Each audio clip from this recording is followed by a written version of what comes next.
Okay, everybody, we are back for more Uchoose action. Woo! So, if you I weren't got hit. here last time, Oh, we're going right. to go through a book we did a long time ago. So, here, go back in time to a joyous year of 2020, March of 2020, our favorite time in America or on the earth, right? What could have gone wrong? Nothing. March 2020. Who knew what lies ahead 6 years ago? Yes. Who knew what lied Six ahead for us? 6 years ago, we went through this book. So we thought we'd revisit it and go through it multiple times and try to get as many endings out of it as we can. We're going to squeeze as much juice out of this as we possibly can. Yes. Fun update for the You Choose crowd. Not that y'all maybe noticed, but I am now out of my adult braces. Hey! No more brace prison. Hey, kids. You're never too old to straighten your teeth. Get those That's teeth straight. right. What are you doing? Anyway. So we can have a party.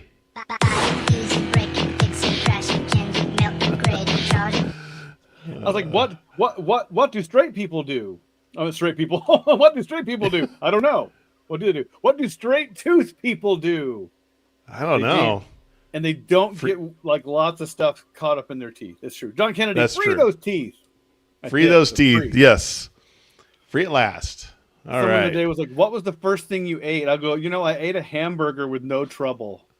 The simple things in life. Listen, sometimes. Yes. So if you're new to the podcast, what we do is we go through these old Choose Your Own Adventure books and sometimes the Choose Your Own Adventure adjacent books. And then when we get to decision, whoever's in the chat will help decide how the story goes.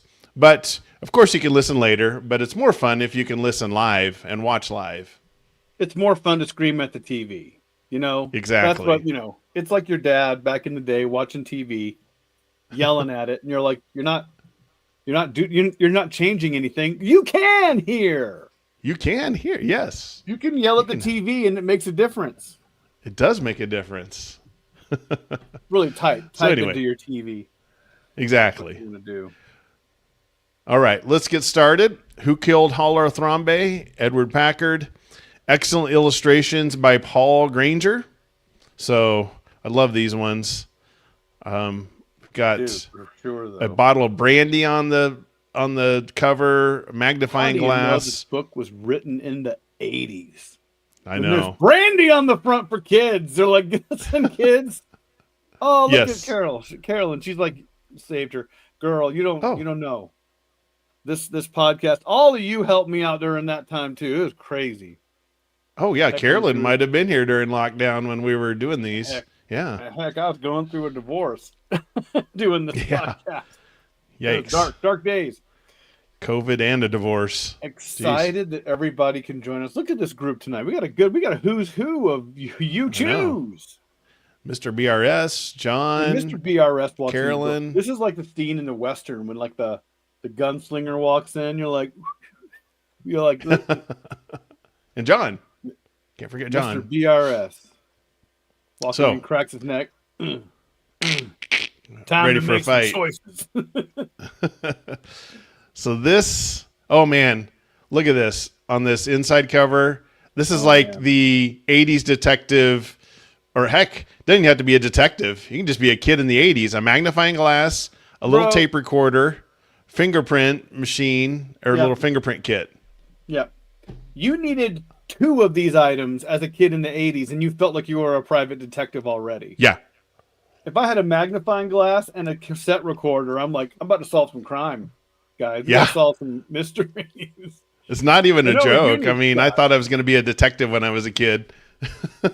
Dude, well, how could we not? Every other TV show was about detectives. Yeah. That's true. Murder, She You're Wrote, exactly right. Matlock, Magnum PI. You're like, everybody, Magnum is PI. everybody a detective? Remington Steele. I mean, you had, Dude, with the Remington Steel, bro. yeah. And Um, of course, Manimal.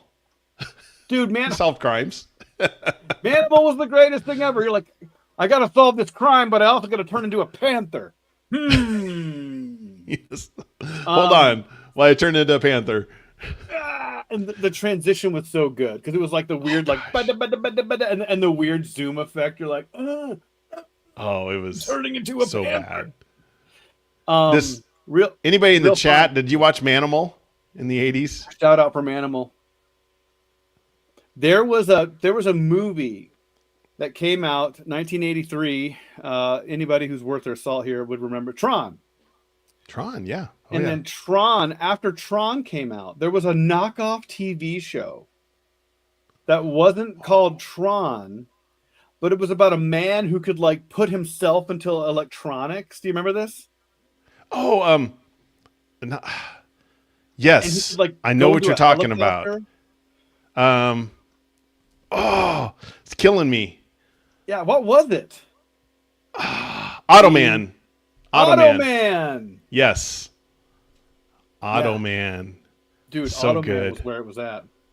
Yes. And there's one that was so vague. This is dig in, kids, on this one. My dad had the novel. You know that we're hardcore nerds. The Man from Atlantis.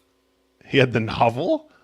Well, so, back in the 80s, 70s, and 80s, sometimes they would kick out a novelization of a thing. Oh, yeah. Simultaneous with the release of it at the same time. They still do it now. Yep. They do it some now still. Yeah. But, like, I was a big nerd about this. I would grab the book of the thing before seeing the thing. So I read the book of Karate Kid 2 before I saw the movie. You did? I did, bro. Wow. I did. I bought That's the impressive. book. I bought the paperback book and then read it and then went to the theater and was like, I'm ready. I'm ready to see this. How much more different is the book? There was a book. It's actually got a little bit more in there. Like when he goes to downtown Tokyo. Yeah. Yeah, I know Carolyn watched Manimal. She's the connoisseur of all things weird and off kilter. Yes. There was a show starring Patrick Duffy from Step by Step from the TGIF and from Falcon Crest. A little 80s for you there. Or was it Dallas? Was he in Dallas or Falcon? Dallas. He was Dallas. Yeah. He was Dallas. But Patrick Duffy was the Man from Atlantis. So it was like this Atlantean Aquaman TV show that I think had a pilot. And it was crazy. Yeah, John Kennedy, Karate Kid 2, the book. Yeah. You'll lose your mind. Anyway, Star Wars had him. There was Star Wars did. Star Trek. Yeah. Star Trek. Yep. Oh, yep. bro. And if you were a kid who couldn't get to the movies, you're like, I'm going to buy the book. Read that sucker. And they always put a little extra scene or two in the books that weren't in the movie just to help you. That marketing, 80s marketing. Oh, yeah. They're like, put an extra page in there and let the dummies. Now that I say this, I read the Teenage Mutant Ninja Turtle novelization before I saw the movie, too, in 1990. Oh, that's awesome. Yeah. All right. That was the shit. It was. It was. Let's step into this one and see how many we can get out here in about an hour. So I'll go ahead and get started, Eddie, and then you chime in. You got it. Okay. It's been just a year since the robber climbed in your Aunt Miranda's bedroom window at 2:00 in the morning. Get out, she screamed at him, and that's just what he did, taking her pearl necklace with him. The next day, you found a beer bottle in the bushes outside Aunt Miranda's house. Since isn't the sort to toss beer bottles out the window, you handed it over to the police.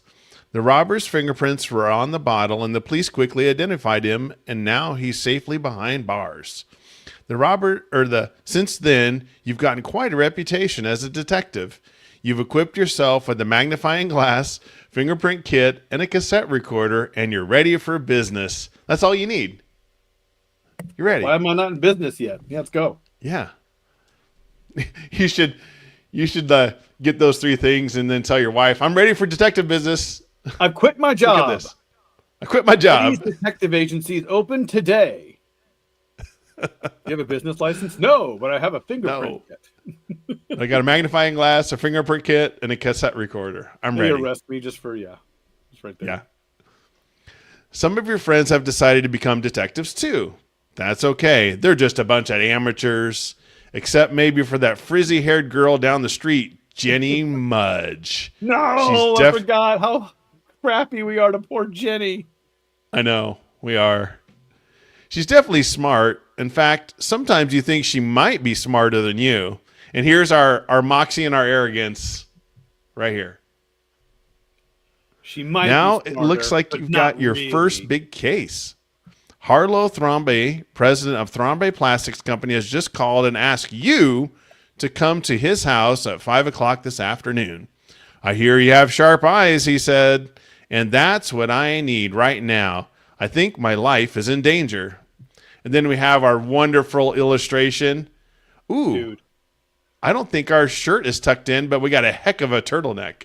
No, because no one told us yet, because we thought the 70s were still alive and well, bro. We got platform shoes on. Look at us. Oh, wow, we do. We're like, and that part, man, that part is sharp. You could cut a diamond with that. That part is the deepest I've seen. That's like the Grand Canyon of hair. It's like, bam. That's the Donny Osmond haircut. He is dressed just like my fifth grade history teacher. Look at that guy. No one told him 1978 was over with. He's like, what? I'm still what are you talking about? My turtleneck and my bell bottoms and my platform shoes. Oh, man. And the rotary phone. Oh, man. It's so good. Love it. All right.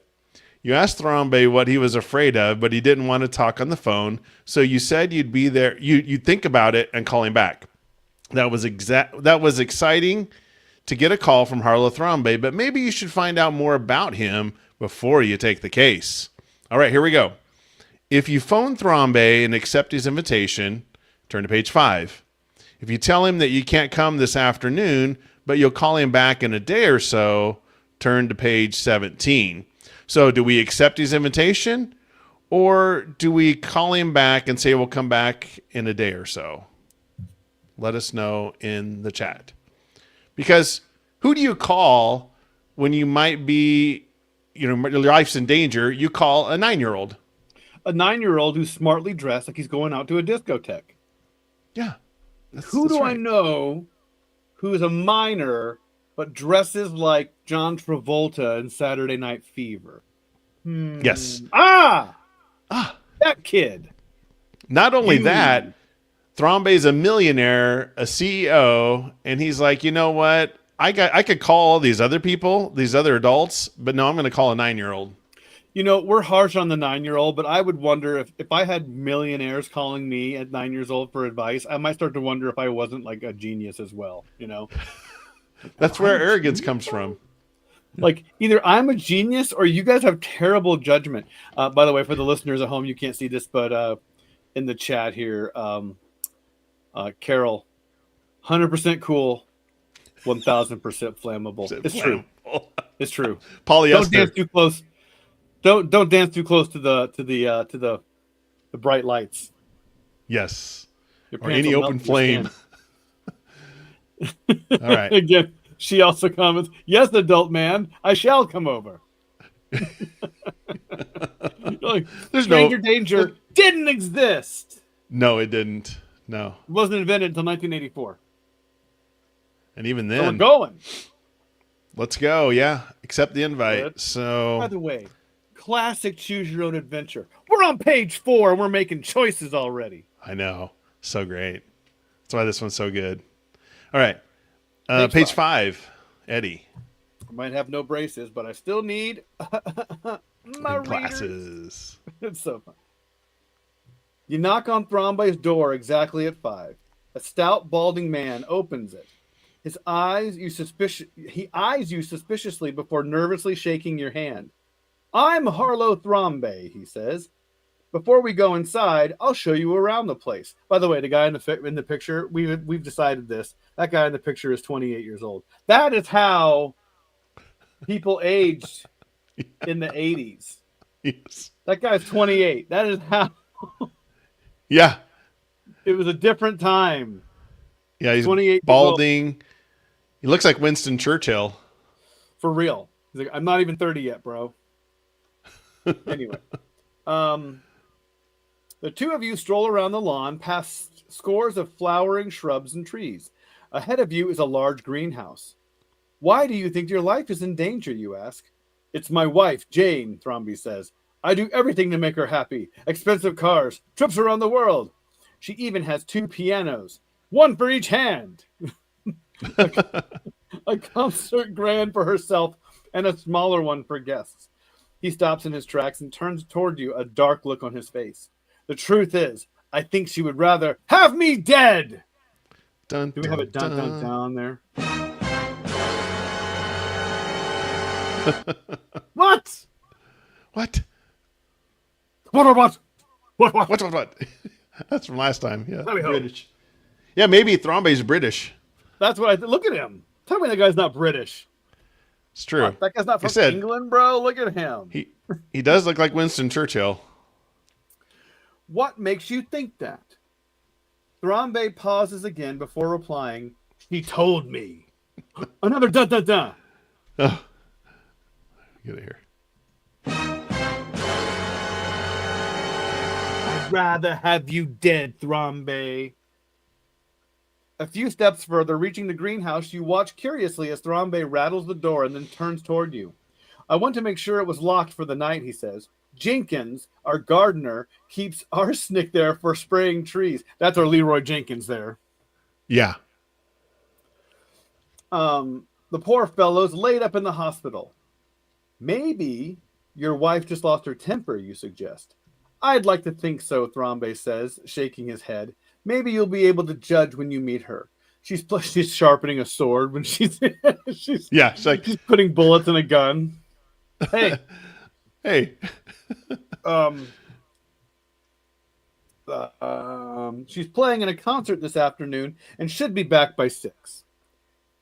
As you are walking back to the front entrance to the house, Thrambe points at a bright red sports car pulling up to a stop. A trim, bearded man gets out and starts towards you. That's Dr. Robert Lipscomb, Thrambe says. Lipscomb? Lipscomb. He's coming for dinner tonight, along with my nephew, Chartwell. Chartwell. That kid's getting bullied. That's a bully Yeah. kid. That's a kid getting bullied. He's getting a swirly. He's getting a swirly. He's getting a wedgie. He's getting a very big wedgie. And my niece, Angela. I think Angela and Robert are planning to marry. I want to get to know Robert better. So I asked him to come early and play a few games of pool and meet my murderous wife. Do you want to join us, or would you rather take a look around the place? There's no one here but Helga, our cook. If you decide to look around the place, turn to page 8. If you decide to play pool with Harlow Thrambe and Dr. Robert Lipscomb, 2 kids and an adult playing two adults and 1 kid playing pool. Yeah. Turn to page 12. There's nothing odd about this combination of people at all. No red flags to be seen. No. In any way. It's 1981. You've got your turtleneck. You've got Robert Lipscomb playing pool with the kid. For real, though. I agree with Carolyn.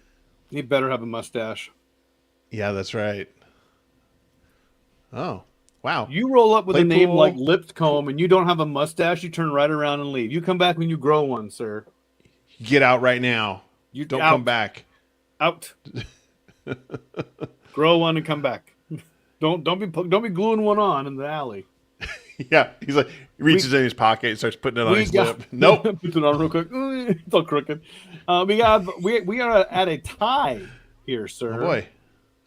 Okay. Oh, let's get and an Uchoose. Whoops. For real though. All right. So, heads play pool, and tails look around. There we go. Okay. Tails. We're gonna look around. Oh, Mr. wait. BRS came in as the coin was flipping, and he tipped the vote. He tipped it. So we're gonna Do play. we count this? What do we do? Yeah, let's count it because it was right. right as I flipped it. It was as it was in the air. Mr. BRS was like, "No, wait." For Okay, mine. so play pool is page 12. Okay. Oh man, which is 3 years these older than we illustrations. are. Just so we're pointing this out. Yes. All right, page 12. The game has hardly begun when Robert leaves to use the phone in the library, explaining that he has to check on one of his patients in the hospital. He returns about 20 minutes later just as the doorbell rings. That must be Chartwell, Thrombey says. You and Robert go with Thrombey to the front door, where he introduces you to his nephew, Chartwell, a tall, stoop-shouldered young man. Must Page bully 10. Chartwell. Holding back my fist. Thrombey shows Robert, Chartwell, and you into the library just as the grandfather clock hall strikes 6. Glancing out the window, you see a white Cadillac pulling up the driveway. That's Jane, Thrombey says, back from her concert. A few moments later, a large, round-faced woman enters the library. So pleased to meet you, Jane says, shaking your hand. I've heard a lot about you. Will you be joining us for dinner? Thrombey's wife is surprisingly friendly. It's hard to see why he should be afraid of her. Maybe he just imagined his life is in danger. You don't want to sit through a boring dinner, especially since there's a very good movie you'd like to catch at home on TV. You glance at Harlow Thrombey. Do stay if you like, he says. All right, here we go. If you accept the invitation for dinner, turn to page 13. If you tell Thrombey you can't stay, but you'll talk to him tomorrow, turn to page 17. So do we accept the invitation for dinner, or do we talk to him tomorrow? Let us know in that chat. I like earlier we were handing out marriage advice. He's like, well, maybe your wife was just, angry. We're an expert. This is a lesson for all of us. Have you ever asked advice from someone, and as you're asking it, you're like, why am I even asking this person for advice? They have no relevancy. Why am I doing this? They're like, I'm asking a 9-year-old. My life is a shambles. Well, then Thrombey's wife says, oh, I've heard so much about you. Like my husband, who's like probably in his 50s, is talking about a 9-year-old. I got a new friend, a 9-year-old. I made a new friend. It's weird. He's in 4th grade. Don't judge. We just hang out. It's nothing weird. That's his big wheel out front. That's his big wheel. He has to be home before dark. Yeah. Let's see here. We got a lot of votes for dinner, I think here. Except everybody wants us to stay for dinner, man. Okay. There's like no votes for run for the hills. Run. Yeah. Nothing. 13. They're like, stay. What's the worst that could happen? Well, of course, if you think about it, so far all the decisions, we're excited about being a detective, but several of the decisions have been like, nah, I don't want to do this. For real, though. So we're on page 13. 13, yes. Jane leaves to dress for dinner. When she rejoins the rest of you in the library, it's almost 7 o'clock. Does anyone know where Angela is? She asks. There is no response. But a moment later, the question is answered by a knock on the door. Thrombey opens it, and a slender young woman steps inside. Her very light skin contrasts with her dark hair and eyes in her black velvet dress. Angela, at last you're here, Thrombey says. Sorry to be late. I was at my dentist in Springdale. It's almost an hour's drive from here, says Angela. Girl, you at the dentist till 6, though? Jeez. What are they doing? That is, yeah. That's all right, my dear, says Thrombey. Now that you're here, I'll ask Helga to serve at dinner. She wants to leave early to visit Jenkins, our gardener, in the hospital. In a few moments, everyone is seated around the large oak dining table. Helga brings in salad, rolls, and a platter of roast beef, which Harlow Thrombey carves with a long silver knife. The roast tastes as good as it looks, and it looks terrible. That's a backwards compliment. Yes. But everyone seems tense and nervous, and you can hardly enjoy the meal. After dinner, Helga clears off the dishes and hurries out the door. A few minutes later, at about 8 o'clock, Thrombey offers his guests brandy. Everyone but you accepts, because you're 9. Because you're 9. And he goes to the pantry, returning a few minutes later with 5 glasses on a tray. I find a glass of brandy before bed helps me sleep, Because I'm drunk, Thrombey says. And of course it's good after dinner too.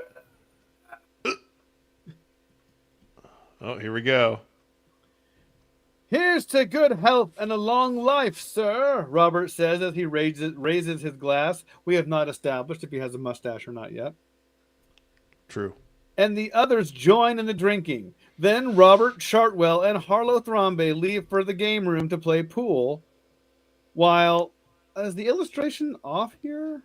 It must be, because Yeah. Huh.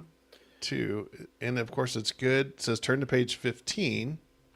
Oh, we're good. It's just that 14, 15. In a classic book, the 14 would be on the left-hand side.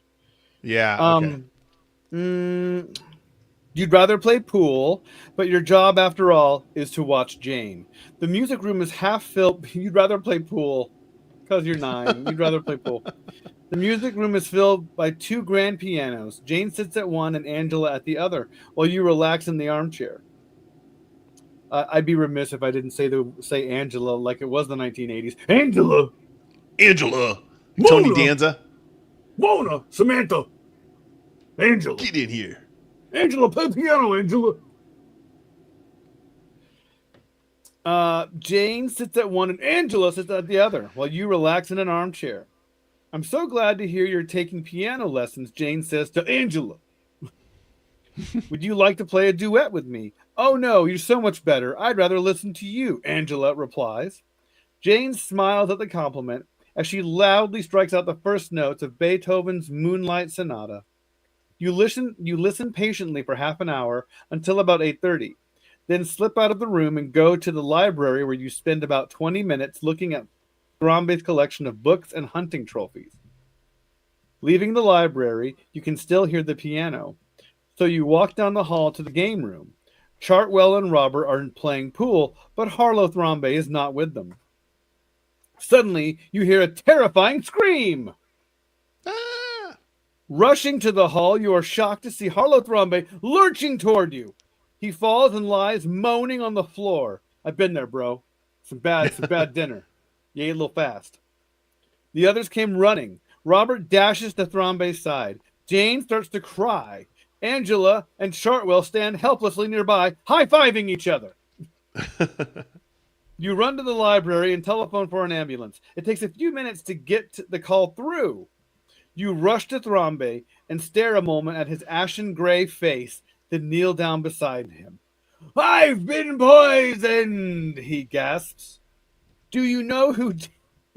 Tell me one more thing before you die. Come on. What's your ATM card number?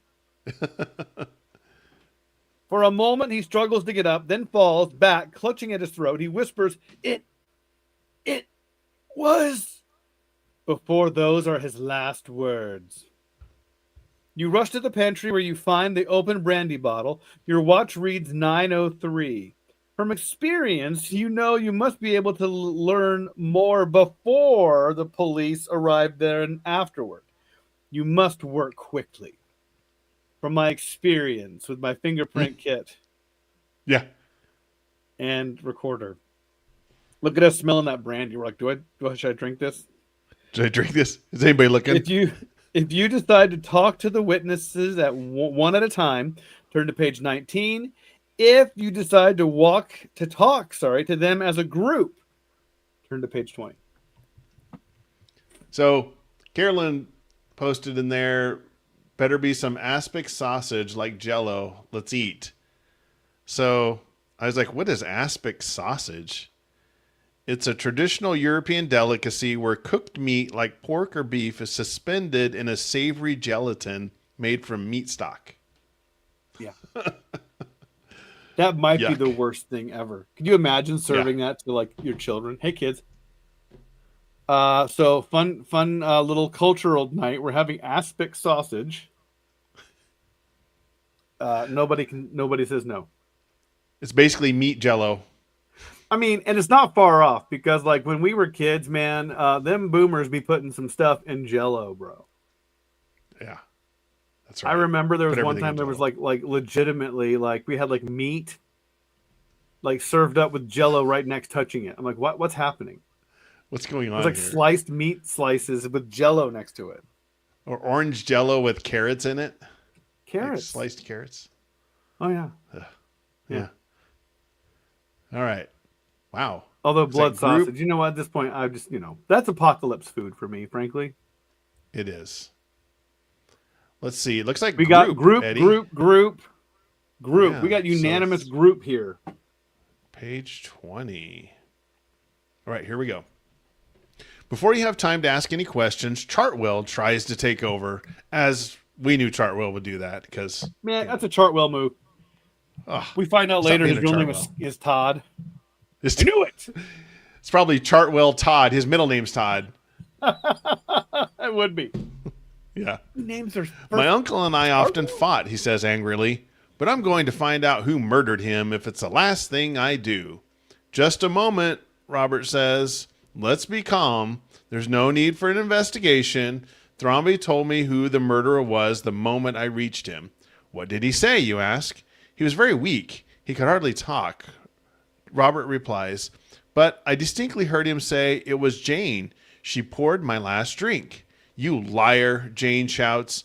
Everyone begins talking at once, and it takes you a moment to quiet them down. I want to know where everyone was between the time Thrombey was served brandy and the time he went back to pour his last drink. Actually, Chartwell says, Robert and I never left the game room. You are interrupted by a loud knocking at the door. Okay, here we go.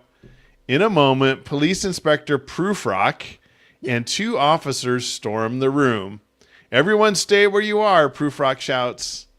So here we go, page 34. The first appearance of Prufrock. Yes. I think Ann Schmidt, right? Ann Schmidt. Oh, yeah.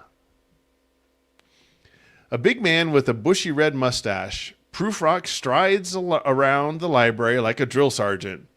Be careful about fingerprints, he says to his men in a loud voice, and I want anything that looks suspicious sent to the lab for analysis. Yes, sir, the officer replies. Prufrock asks everyone to identify himself and starts making notes in a little black book. When he learns Robert Lipscomb is a physician, he looks up with a sly smile. You must know a great deal about poison, Doctor. Robert flushes with anger. Are you implying that I murdered Thrombey? He cries. Ignoring Robert, Prufrock says, I'm going to talk to you one at a time, and remember, anything you say may be used against you. Robert Lipscomb, come with me. Officer Schmidt will stay with the rest of you. So there's Schmidt. So Schmidt's an officer. Prufrock is a detective. We have to play our short for them after this. We have to. Yes. Stay tuned at the end of this. We're going to play a little short for you guys. Okay. Prufrock crosses the room and looks you in the eye. So, the great detective is here, he says sarcastically. You might as well go home to bed.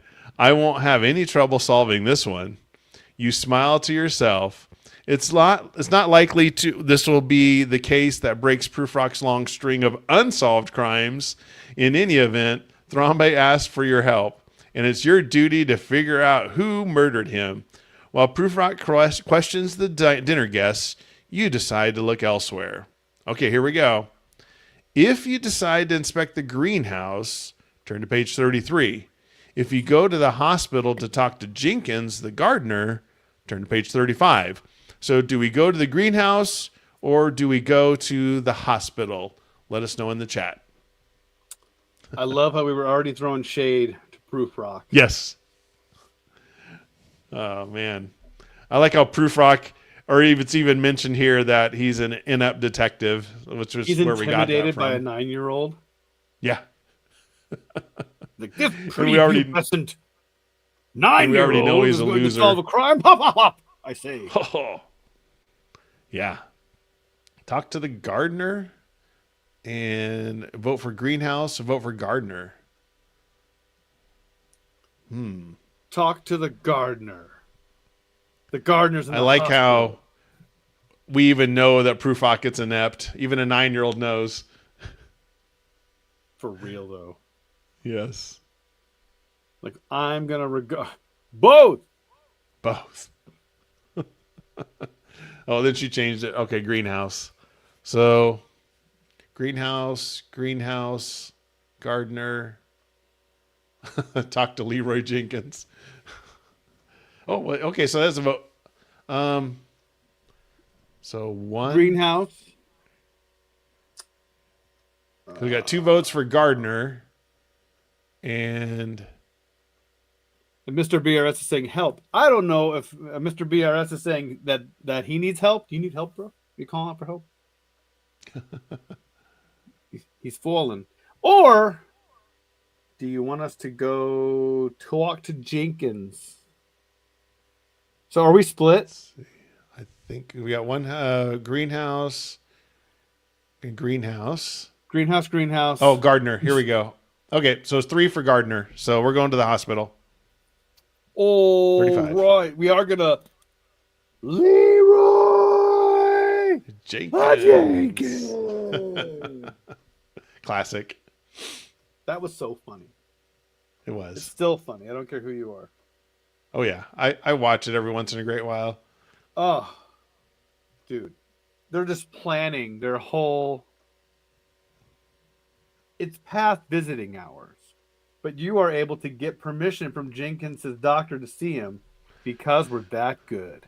Yeah, we're We got amazing. the doctor convincing correspondence course. Yeah.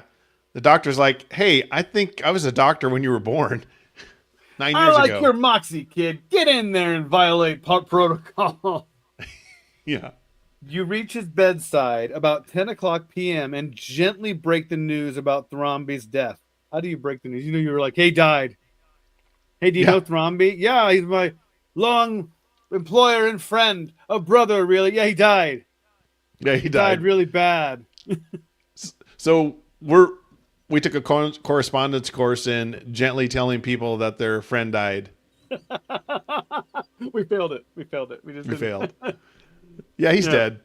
He's dead. He died. He died clutching and screaming for his last breath. I didn't even know what he wanted. I was like, what? I don't know. Whatever. He died a very painful death, by the way. He died painfully. His face was gray, bro. It was gray. Like, not even like, there's no color at all. It was like, you know, Rainbow Bright, when they take all the color out of the world and everybody said, that's what it looked like on him. That's what it looked like. I'm like, oh, Jenkins is crying. You're like, what a weirdo. I know, Jenkins murmurs. Inspector Proofrock just called me on the phone. Proofrock! Oh, Using technology to just get in front of you. wow. He asked if there was a bottle of arsenic in the greenhouse, and I told him there was. Who besides you knew that? By the way, there's poison in everybody's house. That doesn't mean that, yeah. you know what I mean? Yeah. Like, I got What's going bleach under my sink right now. Ooh. I'm gonna drink it. Yeah. Who besides you knew that? Jenkins rubs his forehead. That's where his surgery was. Mr. and Mrs. Thromby, of course, and Chartwell. He was always snooping around whenever he came to visit. And Angela. So everybody knew. Everybody. Yeah. And Angela. She loved gardening.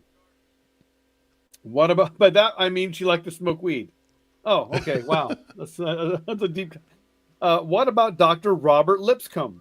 I don't believe he visited the house more than once or twice, and I never saw him near the greenhouse. Jenkins falls back onto his pillow, obviously exhausted.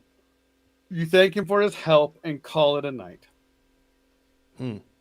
Next morning, you're up early. Hopefully that by the end of the day, you'll have solved the Harlow Thromby murder case. Wow. Our arrogance. I love it. You've hardly finished breakfast when the phone rings. It's Jenny Mudge. You roll your eyes, too. She's way smarter than you, and you're just like, ugh, this idiot. Ugh, Jenny.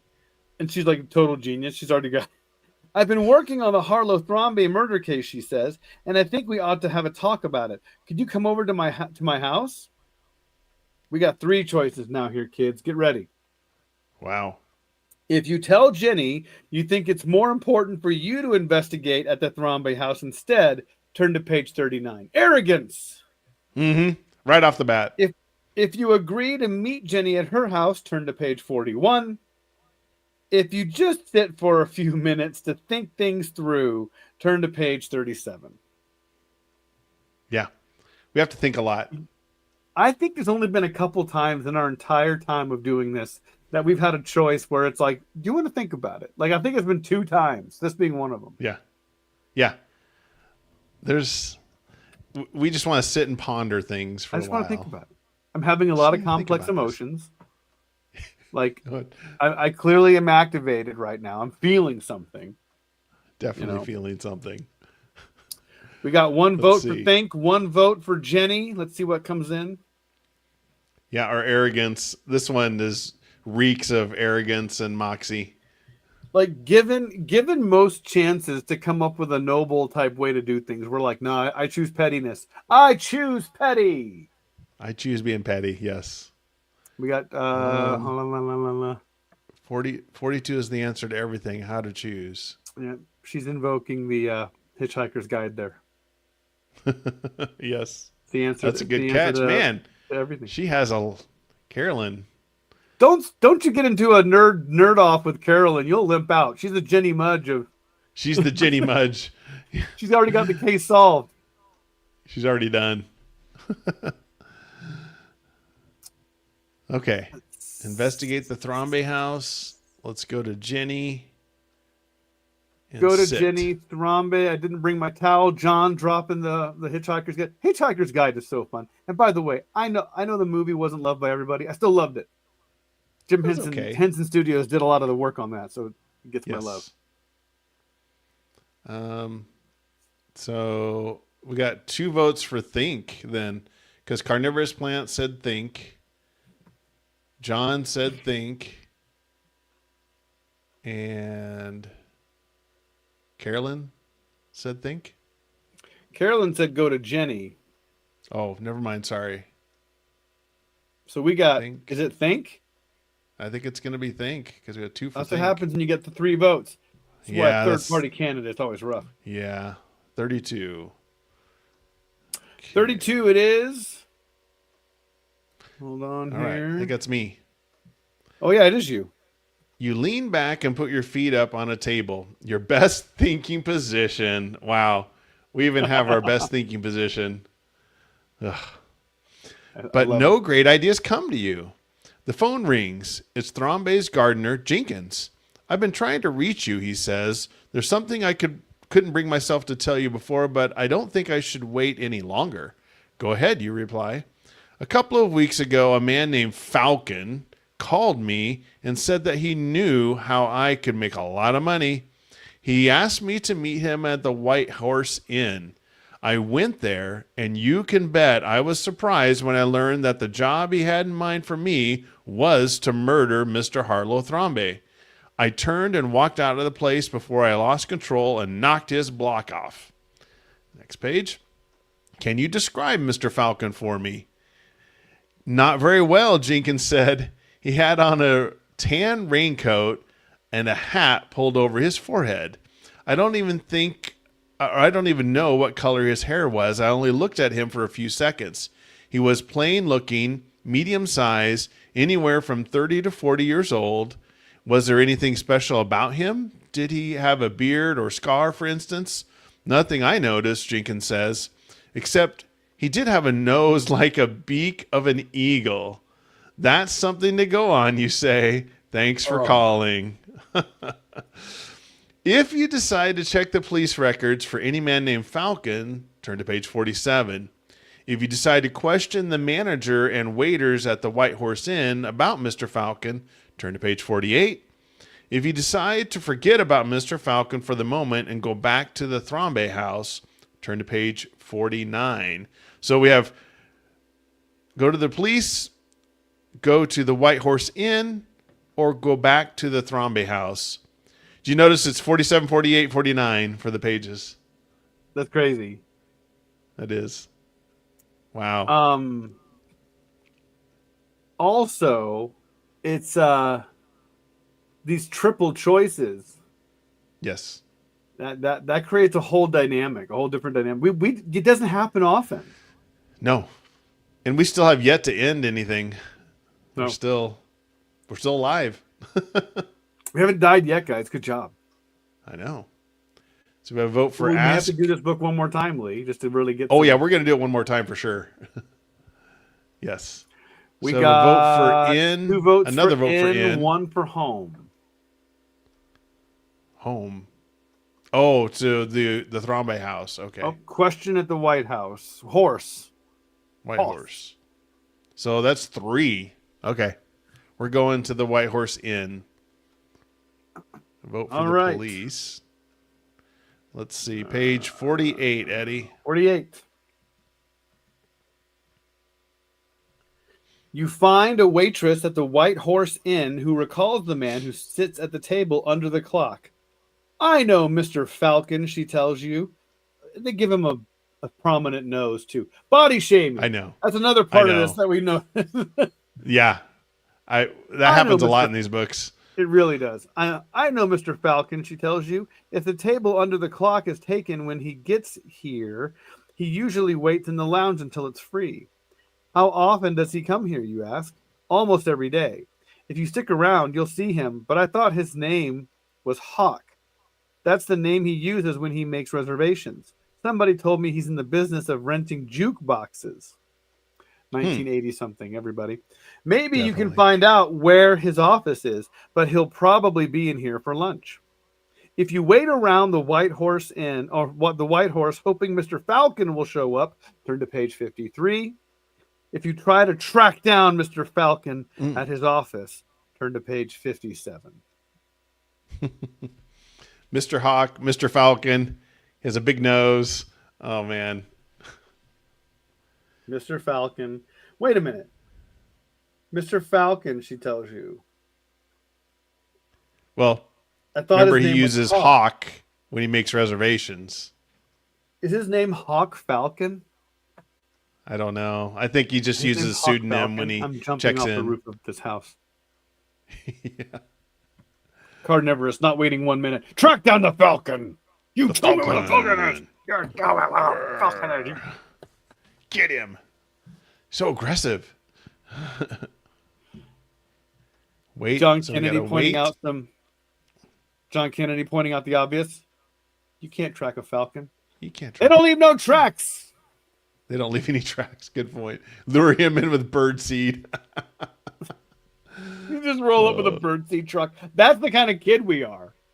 We probably would. We would. We would. This will surely work according to my research. The research I've done on birds. All right, hold up here. So we got a lot coming in. Let me see here. Track him down. Wait.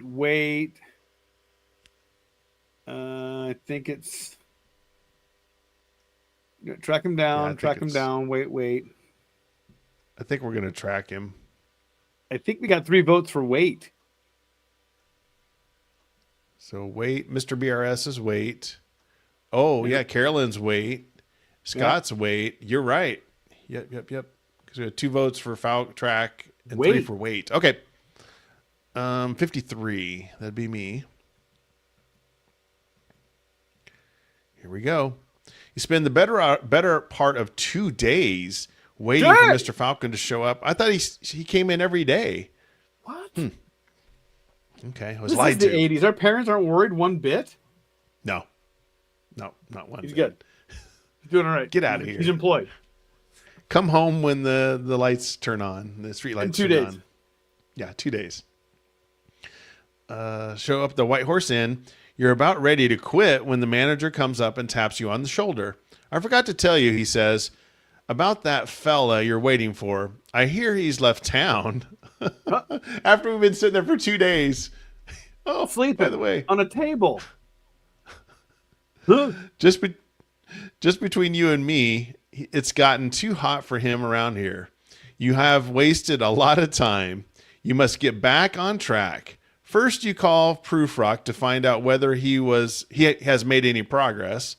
I've solved the murder of Hollow Thrombey, says Prufrock triumphantly. Sorry you weren't around. You might have learned something about the business. I love how an adult is just antagonizing a kid. Rubbing it in the 9-year-old's face. Yeah. I'm smarter than a 9-year-old. That's what Prufrock's doing. I could be a mentor or I could be petty. Always choose petty. Always choose petty. How did you solve it? There is no response for a moment, but you hear puffing sounds over the telephone. Prufrock must be lighting his smelly pipe. Well, he says, we've been watching Johnny Keene, also known as Henry Falcon, Henry Hawk, and 2 or 3 other names. He has a reputation for putting people away for a fee. We bugged a phone call between him and Dr. Robert Lipscomb. It turns out that Robert hired Keene to knock off Harlow Thrombey and then decided to do the job himself. We pulled Robert in and told him we knew all about him. He said that Angela did it. When we got a hold of her, we soon found out that they did it together. He got the poison and she poured it in the bottle. We have signed confessions from both of them. Nice going, you say as you hang up the phone. It seems incredible. While you were wasting time at the White Horse Inn, one of the worst police inspectors in the country has solved the Harlow Thrombey murder case. The end. Oh, man. Do we have a wah, wah, wah? Man, that's got to kill our ego because we're so high on ourselves. You know what happened here is we didn't use this as a learning moment. We didn't decide to get better and we just quit. We quit we quit being an investigator the whole time. Probably. We took our investigator kit and went home. Probably. Yeah, instead of taking our toys and going home, I'm taking my magnifying glass. I'm taking my cassette recorder. Scott is rubbing his decision in our face now. Should have done what I said. Yeah, should have gone to the police. On TV like you said to do. Yep. It's true. Well, it's true. Should have gone. We're going to go to this next time, but do you want me to grab the Proof Rock video? I have it queued up. Oh, okay.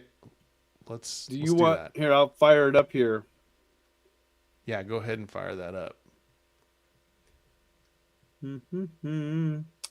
This is our first foray into kind of having fun with Proof Rock and Schmidt.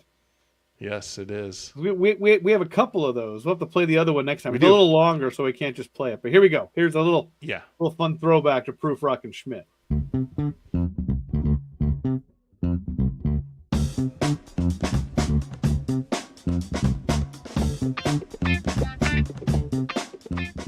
Two cops who just can't catch a break. One can see ghosts. The other lives with his mom. Proof Rock and Schmidt. Tune in and join them on their far-out adventures.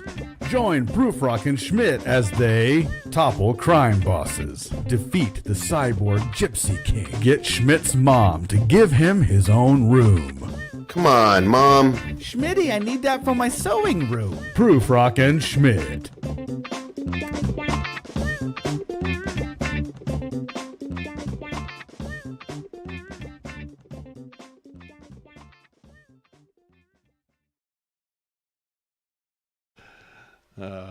Love it.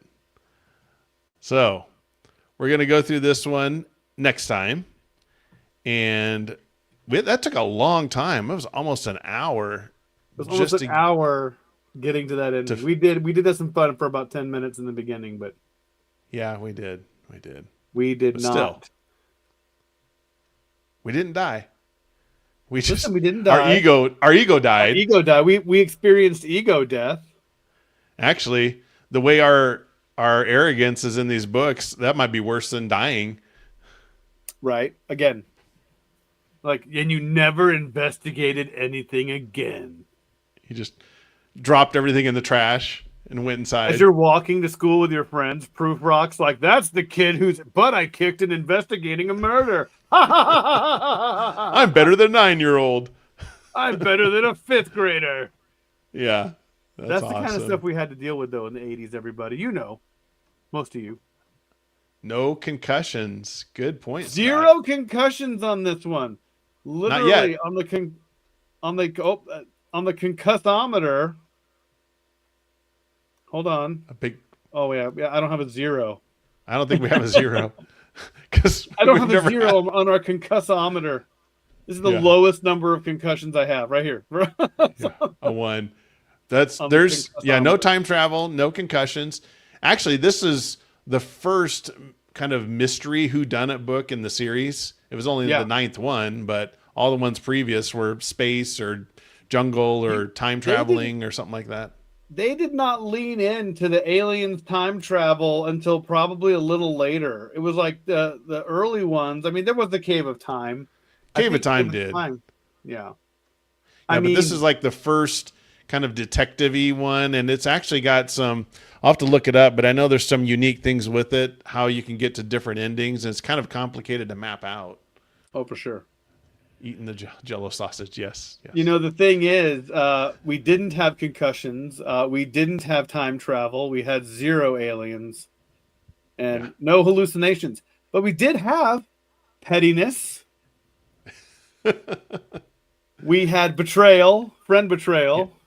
Judgment. We were very We had judgmental. body. We had body judging so harsh. Yes, we were. Like he had a big nose. What should I call him, Mister Falcon? Because of his beak. Yeah, and when You're like, oh my when God. Jane came in, she had a very round face and just very judgmental. Yeah, no pocket knives. Yeah, It took no pocket knives. we have a you pin couldn't have knife fit a or pocket a knife pin in flashlight later, though. Yep. Yeah. Yep. All right. Well, you can go to uchoosepodcast.com. That's the letter U, choosepodcast.com, to listen to old episodes, buy merch, get in touch with us. We're going to go through this one again in 2 weeks. So join us 2 weeks from today at 8:45 p.m. Central Time. We're going to go through the same book again and see if we can get a different outcome. And we should. Different ending. Different ending. We would probably like to pick from a whole different starting point, correct, Lee? Is that what we're going to do, or do we want to back it up to the thing and then make a different choice? Yeah, we'll back up to the first choice and start with that one and go from there for a good. We'll try to go for an hour. That's usually what we try to do. So this time it took us an hour just to get one ending, maybe. But who knows? Next time we might get through 2 or 3. We were doing all right. We were staying on a good. This was probably close to the main storyline. Very close. Yes. You know. Yes. But come back in 2 weeks. We'll do it all over again. And thank you to everybody in the chat. And thank you for listening later. We really appreciate it. Definitely tell your friends and family about it and have them join live or listen later. Either one. Either way, we love doing this for you guys. So, all right. Until next time, you choose the adventure. Thanks, everybody. Good night, everybody. Thank you so much. Have a good week.